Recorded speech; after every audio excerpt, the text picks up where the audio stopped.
नमस्कार श्रोतावृन्द, रचना वाचनका अनलाइन सिरिजमा यहाँहरूलाई स्वागत छ। हामी साउन्ड क्लाउड मार्फत अली ग्रिपरले लेख्नुभएको र खगेन्द्र सङ्ग्रौलाले नेपालीमा अनुवाद गर्नुभएको सन्दुक रुइत पुस्तक वाचनको सिरिजमा छौं। अब सुरु गरौं उनै लाखौं मानिसलाई आँखाको ज्योति प्रदान गर्ने एक नेत्र चिकित्सकको प्रेरणादायी कथा। सन्दुक रुइतको बायोग्राफी वाचनको क्रममा अब हामी 10औं अध्यायलाई 6औं एपिसोडको लागि अगाडि वाचन गर्दैछौं।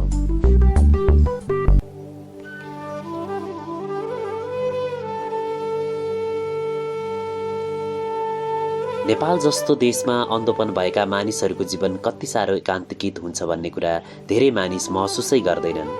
अन्य मानिस चाहिँ दृष्टिविहीनहरू आफू उपयोगी हुन सकियोस्, मानिसहरूले आफूहरूसँग कुरा गरिदेऊन्, गाउँले जीवनको उतार चढावको अङ्ग बन्न सकियोस् भन्ने चाहन्छन्। साधारणतया गाउँ पुगेपछि अन्धोपना भएका मानिस सजिलै फेला पार्न सकिन्छ।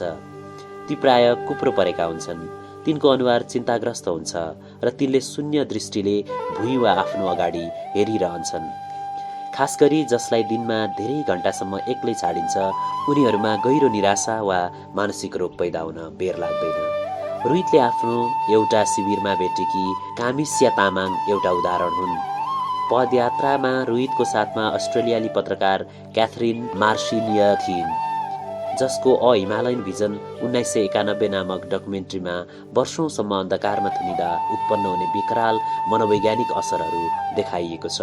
एक दशकभन्दा धेरै समयपछि त्रिशुलीको पहाडी गाउँमा तामाङसँग उनको ढुङ्गो माटोले बनेको सानो छाप्रो बाहिर अन्तर्वार्ता लिँदा आफू एकदमै स्तब्ध भएको सम्झना मर्सिनियकको मनमा अझै ताजा छ।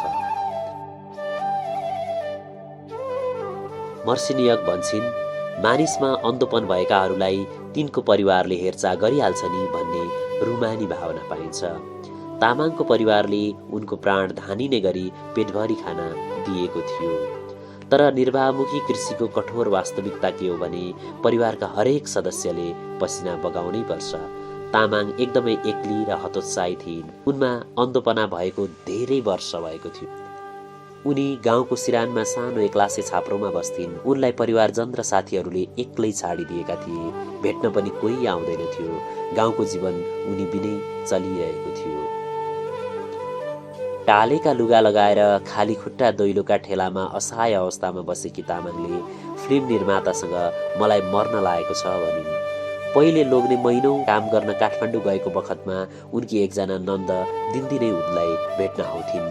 तर बिस्तारै उनको आउने क्रम पातलिँदै गयो। पछि त उन कहाँ कसैको नाकमुख देख्न छाड्यो।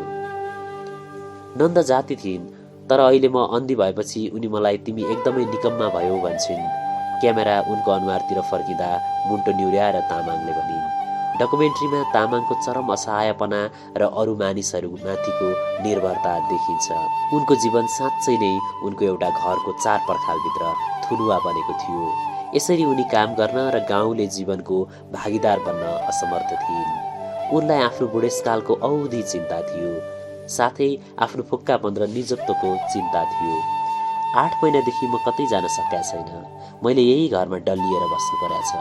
अन्धी हुनाले म केही गर्न सक्दिनँ। मसँग एउटा फुट्टेको कौडी पनि छैन। मलाई सहारा दिने कोही छैन। एक दिन मलाई उखरमाउलो भोक र तिर्खा लाग्यो। केही खान पाए हुन्थ्यो भनेर यताउता छामछाम छुमछुम गरे, तर उठेर खानेकुरा खोज्न सकिनँ। अनि बसेर धुरुधुरु रोएँ। दिनभरि रोइरहेँ।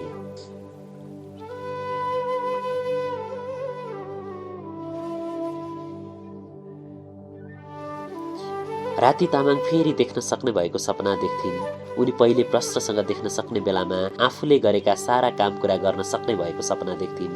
उनी घाममा पहाडी भिरालोमा हिँडेको सपना देख्थिन्। उनी आफूलाई मनपर्ने रुखहरूको बीचमा उभिएको सपना देख्थिन्। सपनाबाट हरेक पटक बिउजिँदा म अब यो संसार देख्न सक्दिनँ भन्ने निर्मम यथार्थले उनलाई ज्यादै हतोत्साही तुल्याउँथ्यो। अन्धोपन भनेको अभिशाप हो, यो पूर्वजन्मको पापको फल हो भन्ने विश्वासले नेपालका दुर्गम क्षेत्रहरूमा बसोबास गर्ने धेरै मानिसहरूको चाहिँ तामाङको दुःख कष्टमाथि दुःख कष्ट थपिन्थ्यो। मलाई यो किन भएको हो उनी सोध्थिन्। मैले जीवनमा केही पनि नराम्रो गरेको छैन। म लोभी भएकी छैन। अहिले त मलाई रुन मात्रै मन लाग्छ। रैथाने झाँक्रीले गाउँको कोही दुष्टले तलाई श्राप दिएको छ भन्यो। उसले देवदेवतालाई कुखुरा चढाउनु पर्छ भन्यो। अनि पोहोर मैले उसलाई 21वटा कुखुरा र 2वटा बाख्रा दिएँ।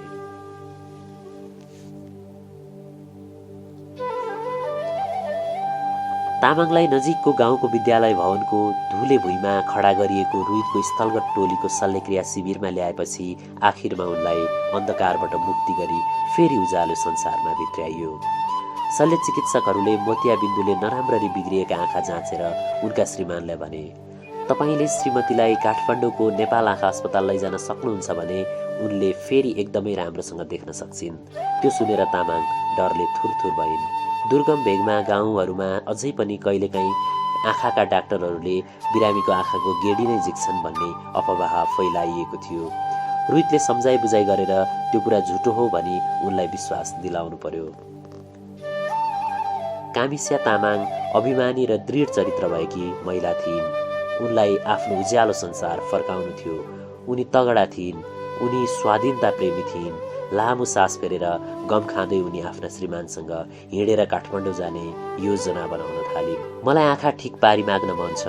फर्केर आएपछि मलाई आफ्नो बारीमा मस्तसँग काम गर्न मन छ," उनले भने। रुइतले हरेक दिन शिविरमा सक्दो धेरै मानिसको नेत्रज्योति फर्काइदिएको दृश्य देखेर फिल्म बनाउने टोलीका अन्य सदस्य चाहिँ मार्सिनियक द्रवित भइन्। उनले आफ्नो डायरीमा लेखिन्, "क्रिश्चियन धर्ममा आधारित एउटा नामी सिनेमामा झैँ सेरोफेरोको पहाडी भेगहरूबाट हजारौं मानिस चमत्कारको आशले तल झरे। अन्धोपन भएकाहरूलाई तिनका परिवारका सदस्यहरूले डोर्याएर वा बोकेर ल्याए। उनको टोलीका जनले निरन्तर आधुनिक चिकित्साद्वारा नै चमत्कारै गरे।"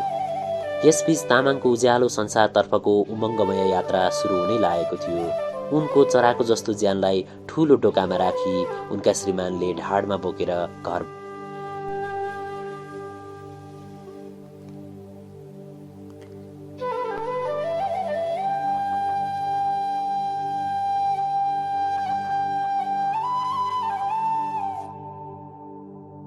यसबीच तामाङको उज्यालोको संसारतर्फ उमङ्गमय यात्रा सुरु हुनै लागेको थियो।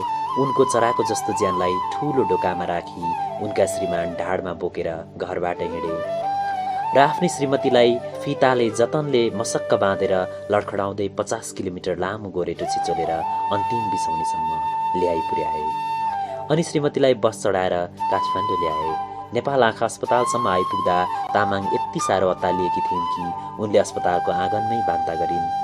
रुइतले शल्यक्रिया गर्दा कति पनि दुख्दैन, म तिमीलाई भित्री चस्मा लगाइदिन्छु भनेर सम्झाउँदै उनको चित्त शान्त गराए। सिधासाधा मानिसको बोलीमा इन्ट्राकुलर लेन्सलाई भित्री चस्मा भनिन्थ्यो। रुइत सधैँ नै पृष्ठभूमिमा बजेको नेपाली र भारतीय रुमानी सङ्गीत सुन्दै काम गर्थे। पहिले उनले आफ्नो सानो रेडियोमा सुने अनि पछि उनको आइप्याडमा। नारायण गोपाल उनलाई औधी मनपर्ने गायक थिए। "म सधैँ सङ्गीतको लयमा शल्यक्रिया गर्छु। हो, सधैँ नै। त्यसले मेरो चित्तलाई शान्त राख्न मद्दत गर्छ। अनि त्यसले शल्यक्रिया कक्षाको वातावरणलाई रमाइलो बनाउँछ," उनी भन्छन्। उनी सधैँ खाली खुट्टा हुन्थे। उनी खाली खुट्टाले टेबल मुनिको पाउदानीलाई पूर्ण नियन्त्रणमा राखेर माइक्रोस्कोपलाई खास ठाउँमा केन्द्रित गर्थे। खाली खुट्टा हुनु सधैँ नै एकदमै राम्रो हो। खाली खुट्टाको स्पर्शले काम कता हो कता राम्रो गर्छ, रुइत भन्छन्। रुइत जहाँ गए पनि, चाहे त्यो चिकित्सा सम्बन्धी सम्मेलन होस् वा विदेशमा, खाली खुट्टा शल्यक्रिया गर्छन्। पहिले त मानिसहरू मलाई नाक खुम्च्याएर हेर्थे, तर अहिले यो मेरो आफ्नै कायदा हो भनेर उनीहरूलाई थाहा छ। त्यसैले अहिले मलाई कसैले पनि प्रश्न गर्दैन, उनी भन्छन्। अभ्यास र अनुभवको यो चरणमा आइपुग्दा रुइतले आफूमा शल्यक्रिया गर्ने थलोमा बसेर एकछिन पनि नबिसाई, चिया खाजा केही नखाई र चर्पी पनि नगई 7 घण्टाभन्दा धेरै समयसम्म एकपछि अर्को शल्यक्रिया गर्न सक्ने सामर्थ्यको विकास गरेका थिए।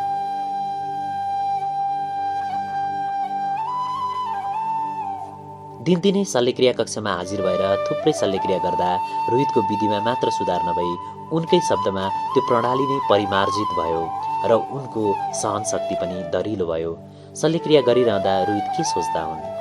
शल्यक्रिया गर्दा म एक प्रकारको ध्यान गरिरहेको हुन्छु, जसको सहाराले म आफ्नो मस्तिष्कलाई सफा बनाउँछु र मेरो सामु पल्टिरहेको बिरामीमाथि पूर्ण एकाग्रताका साथ समर्पित हुन्छु। हो, म आफ्नै पुरै ध्यान आँखा अघि रहेको बिरामीमा केन्द्रित गर्छु। मेरो कर्मबाट बिरामीले त्यसपछिको जीवनमा कति फाइदा उठाउन सक्लान् भनी म नित्य मनमा कुरा खेलाइरहन्छु। मेरो मनमा यो बाहेक केही कुरा हुँदैन। काम गरिरहँदा मेरो मन आफ्नो कर्म सिवाय अन्त कतै बरालिँदैन, किनभने मैले यस्तो गजबको टोली र प्रणाली निर्माण गरेको छु जसले मलाई आफ्नै काममा दत्तचित्त भएर लागिरहन प्रेरित गर्छ। काममा जुट्दा म आनन्दमग्न हुन्छु अनि काम बिसाएको बखत ठुलो परिवारको सम्झना गर्दै म बडो व्यग्रताका साथ घर फर्कने दिनको बाटो हेर्छु। धेरैजसो समय म कामको लयमा एकाग्र हुन्छु अनि मलाई चैन र शान्तिको अनुभूत हुन्छ। मेरो एकाग्रतालाई बिथोल्ने खास केही चिज छैन। कहिलेकाहीँ कुनै ज्यादै गम्भीर र दबावकारी व्यक्तिगत समस्या आइलाग्दा अर्थात् मेरो परिवारको कोही कठिनाइको भुमरीमा पर्दा मेरो मनमा चिन्ताको तरङ्ग उठ्न सक्छ। उनी भन्छन्, यस्तो हुँदा रोहित के गर्छन् त? त्यस्तो हुँदा उनमा मानसिक खिचातानी पैदा हुन्छ। उनी यसो भन्छन्, म आँखा चिम्लेर त्यो चिन्तालाई थपक्क मनबाट पन्छाउँछु। त्यो दिनको काम नसिद्ध्याई म घर जान्न। यसमा दायाँ बायाँ कुरै छैन। रोहित भन्छन्, तामाङको जस्तो शल्यक्रिया गर्दा म नेत्रज्योति भन्दा धेरै गहिरो कुरा हेर्दै हुन्छु। यो त नेत्रज्योति प्रदान गर्ने शल्यक्रिया भन्दा पनि जीवनको रक्षा गर्ने उपाय पो हो। मैले गरिरहेको कामको गम्भीर्यताले मलाई थप होसियार बनाउँछ। हरेक शल्यक्रिया एकजना मानिसको जीवनमा हेरफेर ल्याउने ठुलो मौका हो। रोहितले तामाङसँग कुरा गर्दै उनको शल्यक्रिया गरे। उनी भन्छन्, शल्यक्रिया गर्दा मलाई आफ्ना बिरामीहरूसँग कुरा गर्न मनपर्छ। म तिनलाई सब भन्छु। सब ठिकठाक छ, पिर गर्नु पर्दैन, अपरेसन गर्दा दुख्दैन, घाउ छिट्टै निको हुन्छ। आफू शल्यक्रियाको टेबलमा पल्टिएको भए डाक्टरबाट म कस्तो व्यवहारको आश गर्दो हुँ भन्ने तर्कना गर्छु। मलाई थाहा छ पछाडि थुप्रो मानिसले हल्ला गरेको सुन्न मलाई मन पर्दैन। यसकारण म छेउछाउका कर्मचारीलाई थोरैभन्दा थोरै बोल भन्छु। म बिरामीका टाउकामा हल्का स्पर्श गर्छु अनि शल्यक्रिया सकिएपछि म तिनलाई ल अबलाई सकियो, शल्यक्रिया राम्रो भयो भन्छु। यसो गर्नुको एउटा कारण के हो भने म केटौलो उमेरमा आफै बिरामी थिएँ। म कति साह्रो डराएको थिएँ र मलाई कति साह्रो एक्लो महसुस भएको थियो त्यो मैले अझै बिर्सेको छैन। कहिलेकाहीँ ज्यादै धेरै शल्यक्रिया गर्नुपर्दा बिरामीसँग लामो कुरा गर्न सम्भव हुँदैन। त्यही पनि म सधैँ कोसिस गर्छु।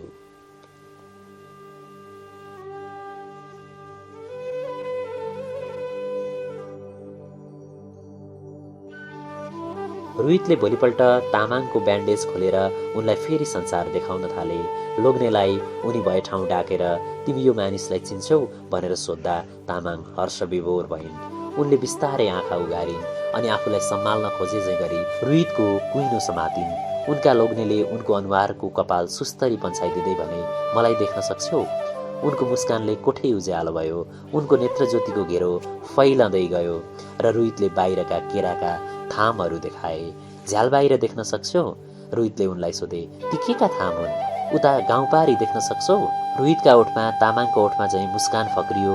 आफ्नो जीवनमा भर्खरै भएको चिताइ नसक्नु चमत्कार महसुस गर्दै तामाङ खितखित हाँस्दा रोहित पनि उनीसँगै खितखित हाँसे। आफ्ना बिरामीहरूको विश्वास मैले निकै समय लगाएर आर्जन गरेको एउटा महान चिज हो। मेरो परिवार जस्तै यो एउटा अमूल्य निधि हो। सडकको कुनै भिखारी वा पहाडी भेगको कुनै किसान मेरो बारेमा सोधपुछ नगरिकन शल्यक्रियाको टेबलमा एउटा आँखो बलि चढाउन अवश्य आउँदैन। मलाई थाहा भएको जम्मा कुरा के हो भने थुप्रै मानिसहरूको ममाथि अपार विश्वास छ। यो एउटा यस्तो अमूल्य निधि हो जसलाई म साँच्चै जीवनभरि साँचेर राख्नेछु। यो भिखारीबाट समेत प्राप्त हुने विश्वास हो जसले मलाई काम गर्न प्रेरित गरिरहन्छ। जीवनमा विश्वासको महत्त्व बयान गरिन सक्नुहुन्छ। रोहितले अब तिमीले लौरा फालिदिए हुन्छ भनेपछि तामाङ नर्सहरूसँग हाँस्न थालिन्। भर्खरै खुलेका आँखाले उज्यालोमा सहज अनुभव गर्न थालेपछि तामाङलाई सबैभन्दा पहिले यसो किनमेल गर्न जान मन लाग्यो। भोलिपल्ट उनी नजिकैको बजारमा सोकेसमा राखिएका रङ्गी-चङ्गी स्कार्फ र सलहरू सरसर्ती हेर्दै घुमिन्। चेन लगाउने हरियो स्वेटर रोजेर उनी सहारा बेगर लोग्नेको छेउमा हिँड्दै खुरुखुरु गाउँको बाटो लागिन्। दुःखको कुरा आफूले कल्पना गरे जस्तो घर फर्काई तामाङको हुनेवाला थिएन। वर्षौंदेखि गाउँका गतिविधिहरूबाट पुरै हटाइएको उनको छिमेकीहरूसँगको सम्पर्क टुटेको थियो, जुन उनी गाउँ फर्कँदा देखियो। कसैले पनि उनको वास्ता गरेन। तामाङले चित्त दुखाउँदै आफू अन्धोपन भएको बेला मानिसहरूले गरेको दुर्व्यवहारका कुरा गर्दै फेरि फर्केर काठमाडौँ जाने घोषणा गरिन्। किनभने काठमाडौँका मानिस मलाई दया गर्छन्। तामाङले भनिन्, मेरा आमा बा मेरा आँखामा ज्योति भरिदिने नेपाली डाक्टर जति दयालु छैनन्।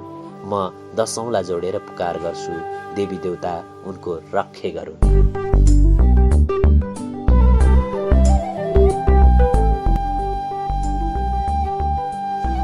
श्रोतावृन्द, साउन्ड क्लाउड मार्फत रचना वाचनका अनलाइन सिरिजहरू अन्तर्गत सन्दुक रुइतको बायोग्राफीको वाचन यहाँहरू सुन्दै हुनुहुन्छ। यसै पुस्तकको 11औं अध्याय अब अगाडि वाचन हुँदैछ। पश्चिमको हुङ्कार। रुइत र उनको टोलीले सकेसम्म प्रचारमा कम आउने प्रयास गरे तापनि उनको अगुवाईमा सञ्चालित मोतियाबिन्दुका शिविरमा प्राप्त भइरहेका चमत्कारपूर्ण नतिजाहरूको समाचार चारैतिर फैलियो। नेपालमा रुइतलाई पहाडी भेगमा अन्धा मानिसहरूको उपचार गर्ने पागल डाक्टर भन्न थालियो। उता पश्चिमका केही आँखाका डाक्टरहरूले चाहिँ रुइत नेपाली जनतालाई आफ्नो नयाँ विधिको प्रयोगको शिकार बनाउँदैछन् भन्दै उनको अभ्यासहरू मुद्दा नलाग्ने शल्यक्रिया भने निर्मम टिप्पणी गरे। रुइत र उनका टोली सदस्य साँच्चै नै कानुन विरोधी बागी थिए, जो कुनै किसिमको नीति नियम वा मेडिकल जाँच बिनै उन्नत शल्यक्रियाको अभ्यास गर्दै थिए। तर सन् 1990 सम्ममा रुइतको नवीन प्रयोगले निकै राम्रो आड भरोसा र प्रशंसा पाउन थालिसकेको थियो। रुइतलाई वर्षौंदेखि कोर्निया र इन्ट्राकुलर लेन्स अनुदान गर्दै आएका बाल्टिमोर स्थित जोन हपकिन्स विश्वविद्यालयका भिजिटिङ प्रोफेसर तथा ख्यातिप्राप्त अमेरिकी शल्य चिकित्सक एलन रोबिनले रुइतका स्थलगत प्रयोगहरूका उल्लेखनीय नतिजाहरूलाई अभिलेखाङ्कन गर्न थाले। द आर्काइभ अफ अप्थाल्मोलोजी, अचेल JAMA अप्थाल्मोलोजी भनेर चिनिने नामक नामी अमेरिकी चिकित्सा सङ्घको पत्रिकामा प्रोफेसर रोबिनको एउटा लेख प्रकाशित भयो, जसमा नेपाली ग्रामीण भेगमा गरिएका लेन्स प्रत्यारोपणका दीर्घकालीन नतिजाहरू पश्चिमी अस्पतालहरूमा गरिने प्रत्यारोपणहरू जत्तिकै प्रभावकारी छन् भनियो। उक्त लेखले रुइतलाई संसारभर चिनाउँदै ठुलै हङ्गामा मचायो। लेखमा मैले के भनेको थिएँ भने, रोबिन भन्छन् रुहित ज्यादै आधारभूत उपकरणहरूको सहाराले नेपालको दुर्गम भेगका शिविरहरूमा त्यस्ता नतिजाहरू हासिल गर्दैछन् जुन नतिजाहरू गुणस्तरका दृष्टिले अमेरिकाका हार्वर्ड वा जोन हपकिन्स अस्पतालका भन्दा केही कम छैनन्। 20 बमन गर्दै सम्पादकका नाममा लेखिएका केही चिठी रोबिनसँग अझै सुरक्षित छन्, जसमा तिमीले जे लेखेका छौ त्यो बिल्कुल बकवास हो र रुइत पक्का पनि कपोल कल्पित आँकडा प्रस्तुत गर्दैछन् भनिएको छ। यस प्रकार नेपाली चिकित्सकले नाम मात्रको स्रोत साधनको भरमा संसारको एक अति गरिब देशमा यस्ता असाधारण नतिजा हासिल गर्न सक्छन् भन्ने कुरा थुप्रै मानिसले स्वीकार गर्न सकेनन्। रुइतका कर्मको प्रशंसापूर्वक प्रचार गर्न थाल्ने व्यक्तिहरूमा प्रोफेसर रोबिन एकमात्र अमेरिकी विज्ञ थिएनन्। सन् 1995मा John Hopkins Bloomberg school of public हेल्थका अर्का सुविख्यात अमेरिकी नेत्र चिकित्सक प्रोफेसर अल्फ्रेड सोमरले एक पाइला अघि बढेर भनिदिए, रुइतले जे गर्दैछन् त्यो प्रतिरक्षा गरिन लायकको काम मात्र नभई उनले प्रयोगमा ल्याएको इन्ट्राकुलर प्रत्यारोपण बाहेक अरू कुनै पनि प्रकारको शल्यक्रिया गर्नु अनुचित हो। ती लेखकको ज्यादै सकारात्मक प्रभाव पर्यो। तिनले मेरो प्रयोगलाई साँच्चै नै वैधता प्रदान गरे, रुइत भन्छन्। फ्रेड हलोजले पनि रुइतले दुर्गम शिविरहरूमा गर्दै आएका इन्ट्राकुलर लेन्स सम्बन्धी शल्यक्रियाका नतिजाहरूको साँच्चै नै सम्मान गर्न थाले। हलोज र रुइतले राति अबेरसम्म हुस्कीको चुस्की लिँदै धनी हौन् वा गरिब, विकसित हौन् वा अविकसित देशका बासिन्दा ती सबैलाई बिना भेदभाव उच्च स्तरीय शल्यक्रिया उपलब्ध गराउने आफ्नो स्वप्निल परिकल्पनाबारे छलफल गरेका थिए। तर अहिले बाहिर गएर रुइतले त्यही गरिरहेका थिए। उनले उनीहरूको सपनालाई यथार्थमा बदलिदिएका थिए। रे मार्टिन अतीतको यसरी सम्झना गर्छन्, खाली खुट्टे डाक्टरको अभियानमा निस्केपछि रुइतलाई नयाँ आलोकमा हेर्न थाले। रुइतले आफ्ना प्रयोगका नतिजाहरूबारे बताउन पहिलो पटक फोन गर्दा हलोजलाई यो कुरा पत्याइन सक्नुभयो। उनले मार्टिनलाई भने, रुइत जे गर्दैछन् त्यो गजब छ क्या। त्यसको लगत्तै मार्टिन रुइतसँग शिविरहरूमा जान थाले। हलोजका साथै थुप्रै पश्चिमा शल्य चिकित्सकहरू रुइतका मोतियाबिन्दु सम्बन्धी शिविरहरूमा सामेल हुन थाले। उनीहरूलाई आफ्नो कार्यथलोमा पाउँदा रुइत सधैँ मखलेल भए। पश्चिममा फ्रेड जस्तै सहृदय र हामीलाई मद्दत गर्न चाहने मानिसहरू थिए। काम गरेर स्वदेश फर्किएपछि तिनलाई आफ्नो वृत्ति विकासमा सघाउ पुग्यो। त्यसकारण यो काम दुवै पक्षका लागि लाभदायक हुन गयो, रुइत भन्छन्। डिक लिट्विन रुइतका आरम्भिक कालका एक सन्ततुल्य संरक्षक थिए। उनी भन्ने गर्थे, सन्दुक यो शिविरमा कुनै गल्ती भयो भने सबैलाई तपाईँ भनिदिनुहोस् यो लिट्विनले गरेका हुन्। रुइतको आकलन अनुसार गल्ती ज्यादै थोरै त्यस्तै 1% जति मात्र हुन्थे। ती गल्तीको जिम्मा लिइदिने लिट्विन जस्ता खुबीदार मानिस साथमा हुँदा आफ्नो काममा बिना रोकावट अघि बढ्न रोहितलाई सहज भयो। डाक्टर लिट्विन जस्ता पश्चिमा शल्य चिकित्सकहरू विशेष गरी उच्च भेगमा असहज परिस्थितिका शिकार भए। तिनलाई हरेक चिज आदिम लाग्थ्यो। पश्चिमी जगतका आँखाका डाक्टरहरू त्यो बेला फेको इमल्सिफिकेसन जस्ता उन्नत प्रविधि प्रयोग गर्न थालिसकेका थिए, जुन विधिद्वारा अल्ट्रासाउन्डको सियोले मोतियाबिन्दुलाई टुक्रा टुक्रा पारिदिन्थ्यो। त्यही पनि यहाँ भने उनीहरू दुर्गम ग्रामीण भेगमा एकदमै आधारभूत उपकरणद्वारा गरिने आँखाको शल्यक्रिया सम्बन्धी उपचारमा रोहितलाई सघाइरहेका थिए। रोहितले बोकेर यताउता लैजान सकिने सस्ता माइक्रोस्कोपहरू फेला पार्नु अघि उनको टोलीले शल्यक्रिया गर्दा जौहारीले प्रयोग गर्ने खालका आकार बढाएर देखाउने सिसाको प्रयोग गर्थे। जाडो याममा त्यो सिसामा टन्न हुस्सु लाग्थ्यो, तर हात सफा सुग्घर राख्नुपर्ने हुँदा शल्य चिकित्सकहरू त्यो सिसा पुस्न सक्दैनथे।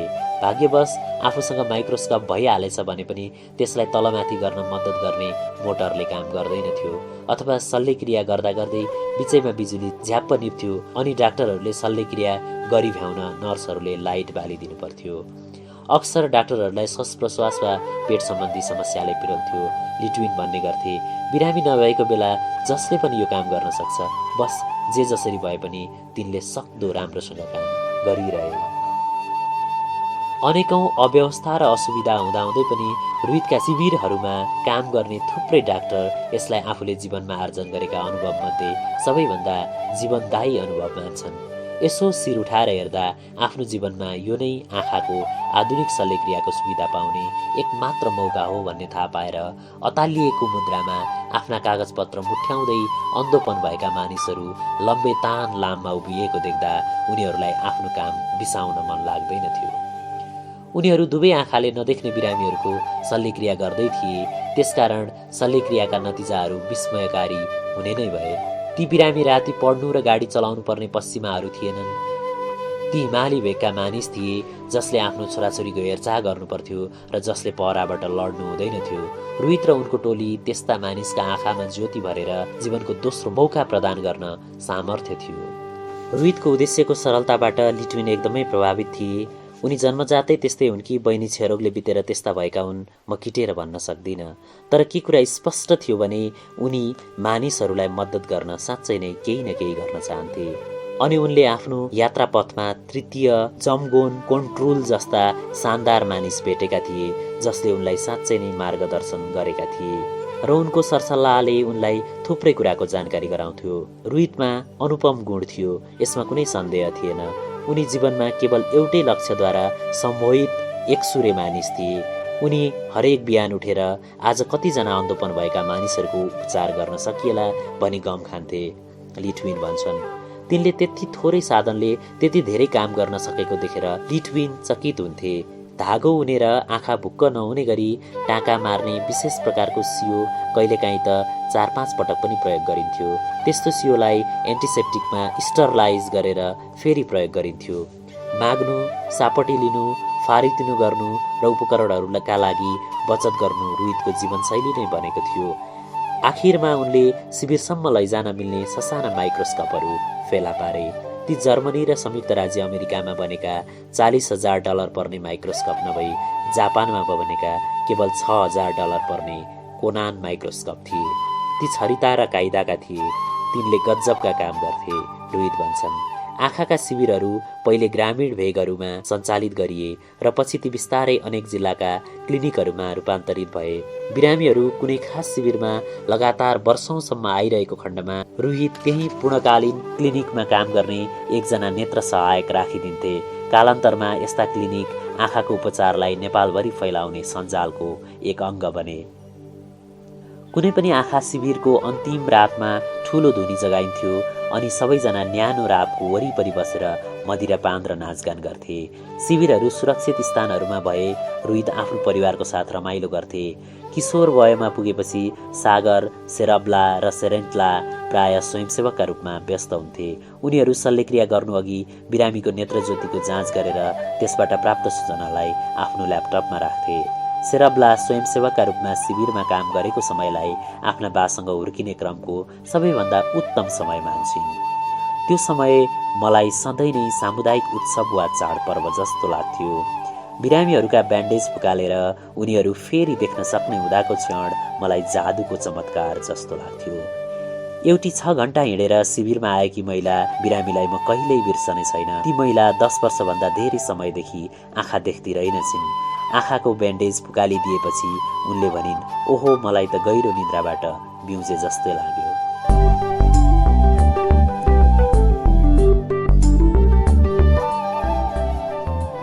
आजको श्रृङ्खला यतिमै अन्त्य गर्ने अनुमति दिनुहोस्। अर्को सिरिज लिएर हामी चाँडै उपस्थित हुनेछौँ। Stay safe, stay at home, keep tuning Rachana वाचनका online series only on sound.